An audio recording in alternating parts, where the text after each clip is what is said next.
The truth about Russia's terrifying TOS-1 MLRS Buratino. Multiple rocket launchers are a type of rocket artillery system that contains multiple launchers which are fixed to a single platform and shoots its rocket ordnance in a fashion similar to a volley gun. Rockets are self-propelled in flight and have different capabilities that conventional artillery shells, such as longer effective range, lower recoil, typically considerably higher payload than a similarly sized gun artillery platform, or even carrying multiple warheads. Unguided rocket artillery is notoriously inaccurate and slow to reload compared to gun artillery.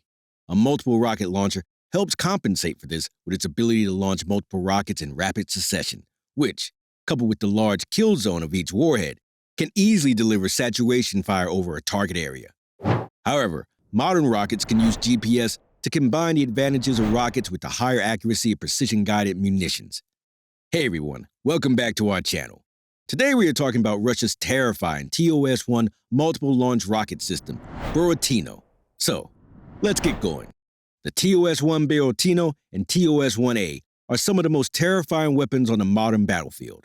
Heavily armored and loaded with a rack of incendiary or thermobaric rockets, the system is meant to kill or crush any soft targets in its path.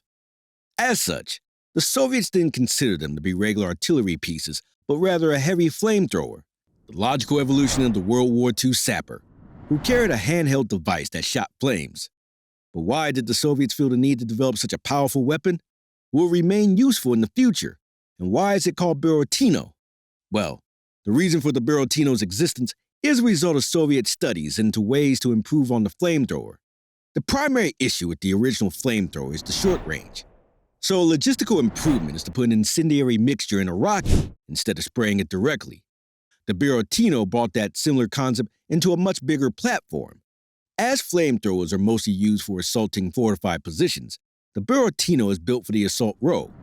The armored launcher has a 360-degree traverse without limitations to make it easily used in direct fire.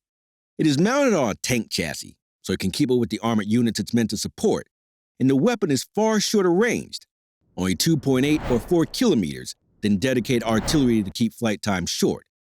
This is the Buratino's key advantage over a traditional multiple launch rocket system, or MLRS, loaded with thermobaric or incendiary rockets. It is far more precise and rapid than a barrage fired indirectly. A secondary role for the Buratino is to use incendiary rockets to neutralize potential biological or chemical agents. For that reason, it is assigned to the flamethrower battalions of the Russian CBRN troops. The Buratino was designed in the 1970s, was adopted in the 1980s, and saw its first combat service in 1988 in the Soviet involvement in Afghanistan. By all accounts, it was extremely successful during its combat employment due to the extreme explosive power of the 220mm thermobaric rockets, almost double the caliber of the standard 122mm BM-21 Grad, with the added power of being thermobaric. According to one Russian site, the Buratino received its name from the shape of the rockets, as the fuse was mounted at the end of a long tube at the nose, making it look like Pinocchio. Aiming the Buratino is accomplished via means of the commander's sight, which has a laser range of finder which feeds information directly into the fire control system. This adjusts for the vehicle's pitch and roll and then provides a firing solution. Once the commander is ready, he can choose to launch the rockets individually, in pairs, or in a whole salvo. The launcher has 24 rockets at the ready in 3 rows of 8. Replenishment is accomplished either by an unarmored commerce truck, which carries 212 rocket racks, or a T-72 chassis, which carries the same. The T-72 chassis seems to be more popular, as it is more usable in environments where the TOS-1 is likely to operate. In the event that the vehicle gets hit, the Buratino's crew is more heavily armed than a regular tank crew, with racks inside for an RPK-74 light machine gun, 5 RPG-26 light anti-tank rockets, and 2 AKA-740 assault rifles in addition to grenades. The latter TOS-1A is a simple upgrade to Buratino meant to use longer-range rockets that can go out to 6 kilometers. It also features more armor on the launcher, although that is still definitely the weak spot compared to the hull.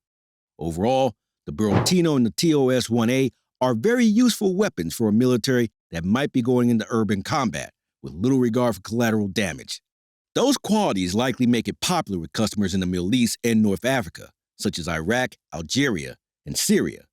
That being said, in a conventional conflict, The Buratino needs to be heavily protected on the battlefield, as the launcher itself would be very vulnerable to hits from an anti-tank guided missile, which could engage the Buratino or TOS-1A from outside of its maximum range.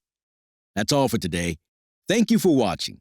Don't forget to share your thoughts in the comments down below. Till then, be safe and stay well.